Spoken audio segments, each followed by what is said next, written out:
Assalamualaikum warahmatullahi wabarakatuh.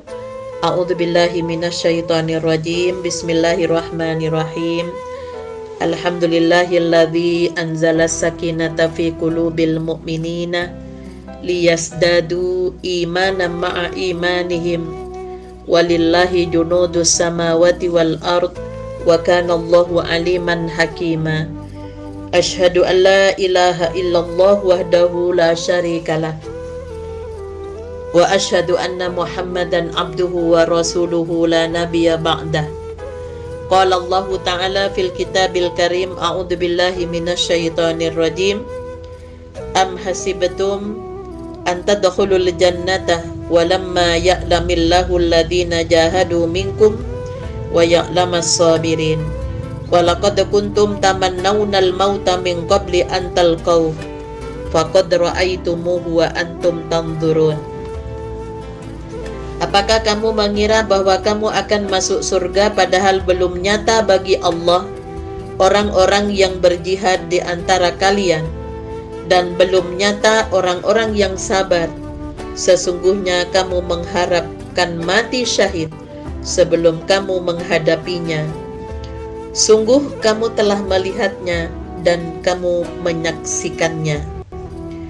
Pemirsa dan pendengar yang dirahmati oleh Allah, pada Quran Surat Ali Imran ayat 142-143 bahwa petunjuk jalan menuju ke surga itu setelah kita menyandang kedua hal, yaitu berjihad untuk tegaknya agama Allah dengan sebenar-benarnya. Kemudian yang kedua, bersabar, karena sifat sabar masih belum sempurna dalam hati kita.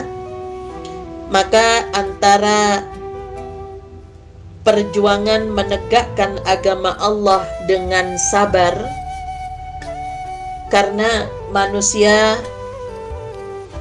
pada Quran Surat Ali Imran ayat 14,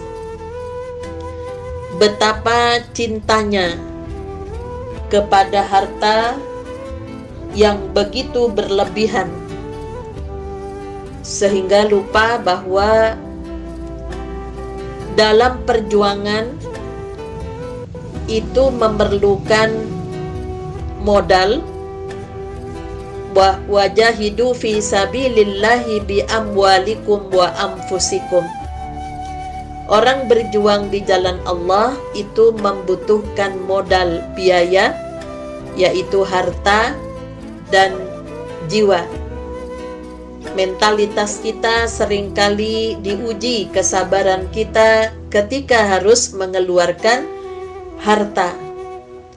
Sehingga pada Quran Surat An-Nisa ayat 95, di mana Allah membedakan derajat orang yang sama-sama beriman antara yang diimbangi dengan berjuang dengan harta dan jiwanya, jika dibanding dengan orang yang santai saja, asal sekedar melakukan ibadah untuk kesalihan individual, namun yang untuk kesalihan sosial yang membutuhkan biaya itu sering diabaikan. Padahal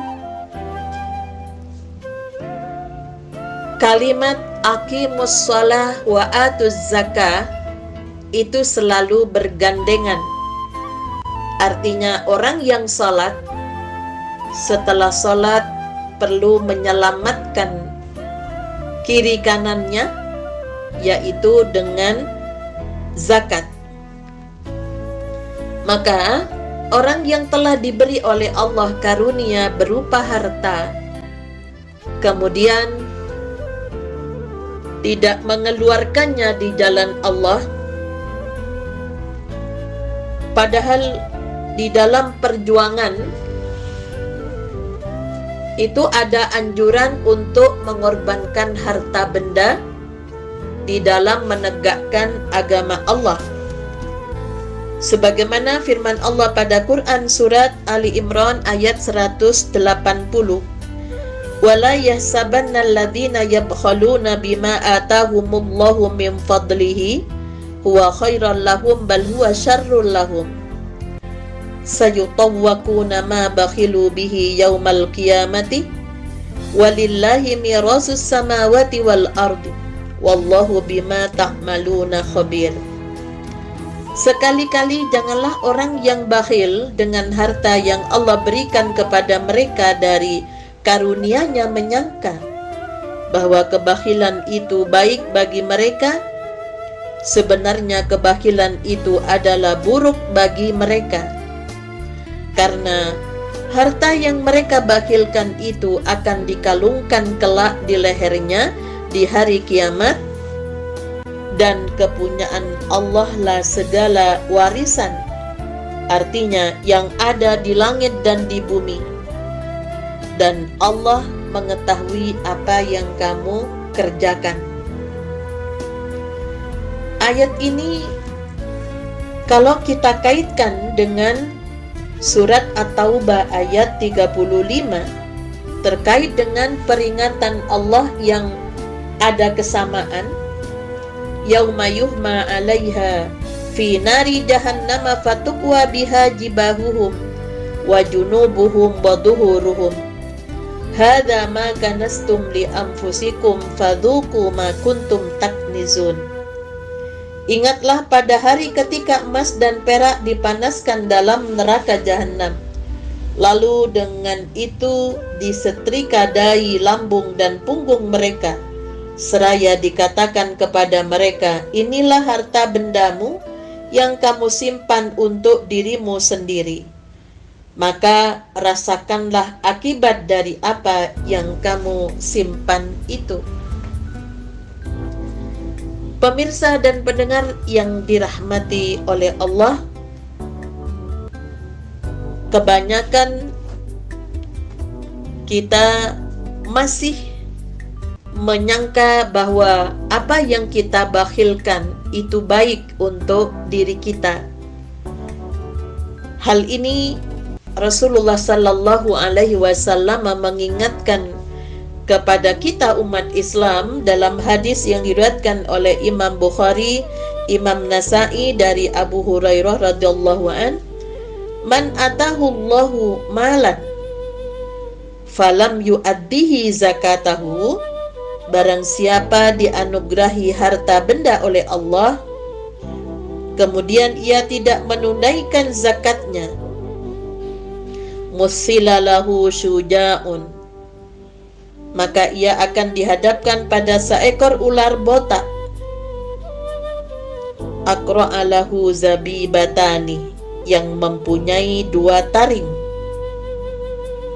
yutawwikuhu yaumal qiyamati, ular itu akan melilitnya kelak pada hari kiamat, fayakhudhu bilihzamataihi,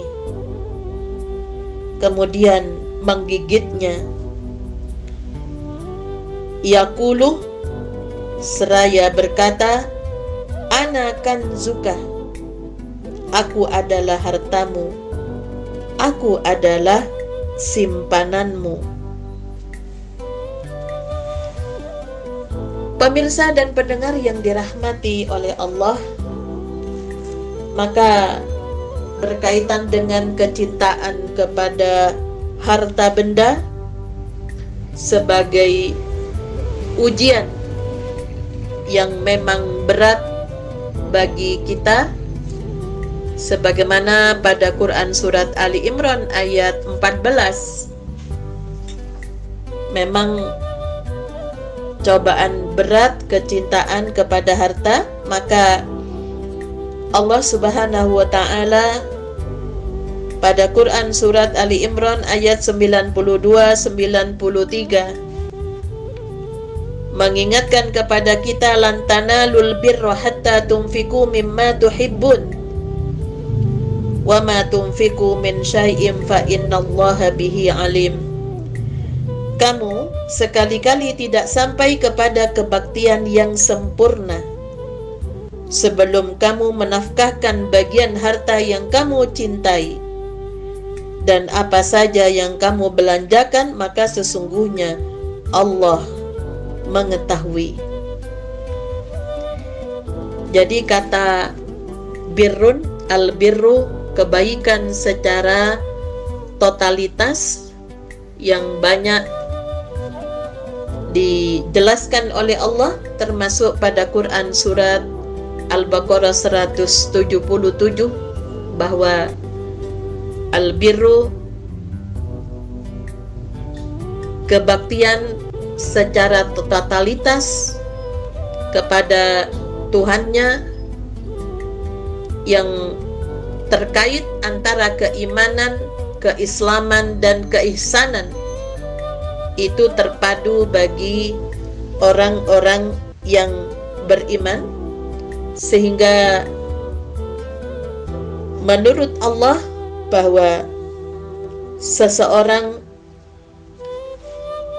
tidak akan sampai kepada bakti terhadap Allah yang sebenarnya sebagaimana orang-orang taat kepada Allah untuk mendapatkan ridhonya serta mendapatkan kemurahan rahmat hingga memperoleh balasan masuk ke surganya Allah dan dijauhkan dari siksa api neraka, kecuali jika kita mampu membelanjakan apa yang kita senangi, yaitu harta yang kadang-kadang bisa memuliakan manusia dan kadang-kadang bisa menjatuhkan manusia. Untuk itulah maka kalau kita mengambil pelajaran dari para sahabat ketika mendapatkan peringatan dari Allah, mereka langsung merespon, langsung melaksanakan apa yang memang menjadi perintah Allah, di mana Allah mengatakan bahwa belum mencapai kepada kebaktian yang sebenarnya, ya, belum mencapai pada tingkatan albirru manit taqa, jika masih berat seseorang itu mengeluarkan apa yang dicintai, yaitu berupa harta. Sehingga dalam hadis yang diriwayatkan oleh Imam Bukhari dan Muslim yang datang dari Anas yang menjelaskan betapa sikap para sahabat ketika menerima pesan-pesan dari Allah, langsung mereka sami'na wa ata'na. Seperti yang dialami oleh Abu Talha, salah seorang Ansor yang paling banyak memiliki pohon kurma, yang paling disenanginya berada di Bayroha, di depan Masjid Nabawi yang sekarang menjadi hotel-hotel mewah, kemudian juga pertokoan. Nabi Shallallahu Alaihi Wasallam sering memasuki dan meminum air sejuk darinya. Namun tatkala ayat ini turun, ayat 92 surat Ali Imran, Abu Talha berkata kepada Rasulullah Sallallahu Alaihi Wasallam, "Wahai Rasulullah, sesungguhnya hartaku yang paling aku cintai ialah Bayroha. Ia kusedekahkan kepada Allah Subhanahu wa Ta'ala sebagai baktiku kepada Allah, dan semoga menjadi simpanan di sisi Allah. Silakan wahai Rasul, engkau gunakan sesuai dengan yang telah dianjurkan Allah kepadamu." Kemudian Nabi Sallallahu Alaihi Wasallam menjawab, "Bahin." Bahin itu kalimat yang diucapkan sebagai ungkapan tentang keridhaan dan takjub terhadap sesuatu. Itu merupakan harta yang menguntungkan. Aku telah mendengar perkataanmu, Abu Talha. Dan menurut hematku sebaiknya hal itu diberikan kepada para kerabatmu. Kemudian Abu Talha berkata, wahai Rasulullah, silahkan. Lantas Abu Talha membagi-bagikannya kepada seluruh kerabat dan anak pamannya. Dalam riwayat Imam Muslim disebutkan, termasuk menjadikannya untuk Hisam ibnu Sabit dan Ubay bin Ka'ab. Dalam riwayat yang lain terkait dengan kisah Zaid bin Harisah yang datang kepada Rasulullah sallallahu alaihi wasallam dengan mengendarai kuda kesayangannya yang bernama Sabal. Baginya tidak ada lagi miliknya yang lebih dicintai dibanding kudanya tersebut. Kemudian ia berkata, ia kusedekahkan. Lalu Rasulullah menerimanya. Kemudian kuda tersebut dituntun oleh anaknya yang bernama Usama. Tetapi seolah dalam diri Zaid terbaca sebuah penyesalan ketika Rasulullah sallallahu alaihi wasallam melihat hal tersebut dari Zaid ibnu Harisah. Beliau bersabda, ingatlah bahwa Allah telah menerimanya. Walaupun Rasulullah menyerahkan kepada anaknya karena anaknya lebih membutuhkan. Nah, begitulah siasat agama yang ada pada diri Rasulullah, merupakan bukti konkret yang menunjukkan kecerdikan siasat agama pada diri beliau dan pengetahuan beliau tentang hal-hal yang terpendam dalam hati seseorang. Jadi beliau telah melihat Abu Talha dan Zaid telah mengeluarkan harta yang paling dicintainya demi cintanya kepada agama. Namun Rasulullah menyerahkan hartanya itu kepada kerabat guna menyempurnakan keimanan dan memantapkan hati mereka. Nah, jadi hal-hal yang seperti ini seringkali kita melupakan bahwa pada harta kita yang kita cintai ada hak orang lain, termasuk di dalamnya adalah orang yang dekat dengan kita. Mudah-mudahan di bulan Dzulhijjah ini kita bisa menyeimbangkan antara ibadah jasmaniyah dengan melakukan kegiatan sholat puasa, kemudian rohaniyah dalam pembentukan nilai-nilai kecintaan kepada Allah untuk mengharap ridhonya, dan juga ibadah maliyah, kita harus mengeluarkan harta. Yang haji untuk biaya perjalanannya, yang tidak haji juga berupaya untuk mengeluarkan untuk melaksanakan syariat Allah untuk ibadah korban, bahkan yang tidak punya pun berupaya untuk patungan berbagi kebahagiaan antara satu dengan yang lainnya. Nasrum minallah wa fathun qarib wa basyiril mu'minin walhamdulillahi rabbil alamin. Assalamualaikum warahmatullahi wabarakatuh.